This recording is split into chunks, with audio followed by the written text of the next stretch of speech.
Today I'm here with a very exciting book review. Today we're going to be reviewing that wonderful Robin Hobb book, The Ship of Magic.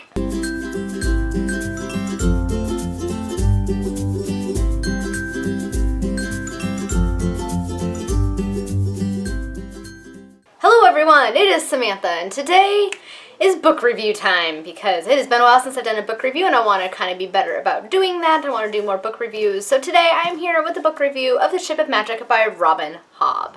So The Ship of Magic is the first book in the Light Ship Traders trilogy by Robin Hobb. This is a companion trilogy, a sequel trilogy to the Farseer books. So it takes place a little bit after the events in the Farseer books, but in a different part of the world. So some of the events are referenced, and some of the events from the Farseer books kind of influence some of the things that happen in this book, but they're very much separate, even though they take place within the same world. And this book follows multiple character perspectives. The first one is Althea, who is the daughter of one of the old trader families of Benchtown.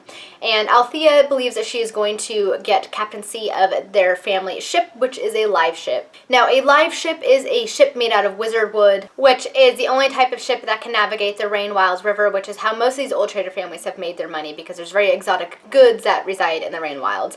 And the special thing about wizard wood live ships is that once 3 consecutive captains from the same family have passed aboard the ship is quickened and it becomes alive. The figurehead gets a life of its own, is able to converse with people, take on all the memories and feelings of the family that was aboard it, things like that. So Althea believes that she's going to get captaincy of the ship, and currently she is on board the ship with her brother-in-law Kyle, who has taken over captaincy while her father is ill at home.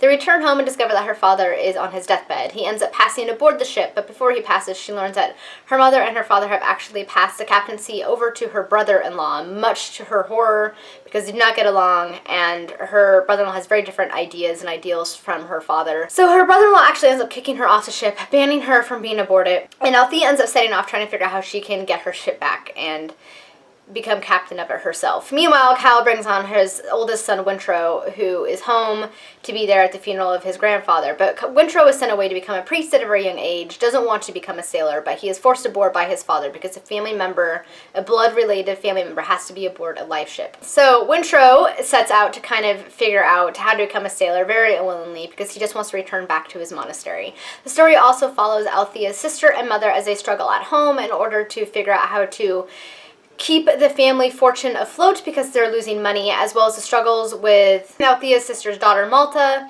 because she's a very troublesome young teenager and there's a lot of trouble there. It also follows a Captain Kennett, who is a pirate captain, a very lucky pirate captain, who is trying to set out to become king of the Pirate Isles and get his very own life ship, because he feels that that is the only way he'll be able to become king, is to get a life ship of his own. Also, the book follows these interesting sea serpents and their perspective. The sea serpents are on their way back to their homeland. They're trying to reclaim their lost history, I guess. There's a lot of hints that they used to be something more than sea serpents, and kind of you get, as the story goes along, how they're kind of in a part of the events going on at sea. So it follows all these different characters and how they're all linked together, and it definitely sets up a lot of the story to come. A lot of the different threads are put out, and a lot of events are definitely set up for the rest of the series. Overall, I rated this book 5 out of 5 stars. It was an excellent book. The characterization was perfect. I think Robin Hobb does an excellent job with character development. She just does such a great job with it. The world building wasn't as good as some of her other books, but I think that's in part because it takes place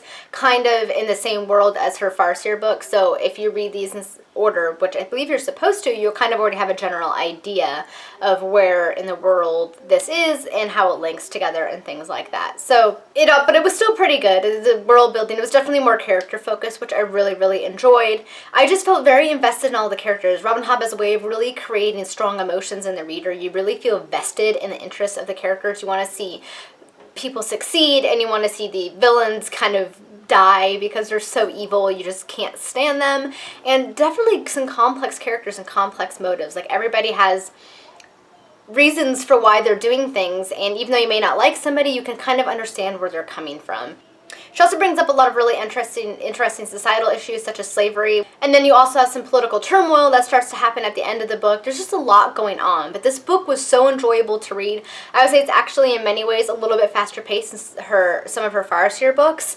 And I loved it so much. And I cannot wait to see how this series will link to the rest of the series in this overall series, because it's part of the Land of the Elderling series. So I'm hoping that some of these characters will end up meeting Fitz and the Fool at some point because there's more of those books to come. So I don't know, I just really, really liked it. I felt very invested in the story. I couldn't wait to see how it was going to turn out. Just was so well done, and there was a lot of twists and turns, and it was just so fantastic. And Robin Hobb, A+. It was an excellent book. I rated it 5 out of 5 stars. If you have read the Farseer books, but you weren't sure if maybe you wanted to continue on with the Robin Hobb books, maybe you thought that the Farseer books were lacking a little bit or kind of dragging, then I say please do continue on because The Ship of Magic was excellent. Highly recommend it. In some ways, I even liked it better than the Farseer books. It was just so good, and there's so much going on, and I can't praise it enough. It was fabulous. Alright guys, that was my review for The Ship of Magic by Robin Hobb. I hope you enjoyed it. Let me know down in the comments if there is anything that you would like to add or any questions you have, and I will try and answer them for you. Thank you guys so much for watching, and until next time, happy reading. Bye!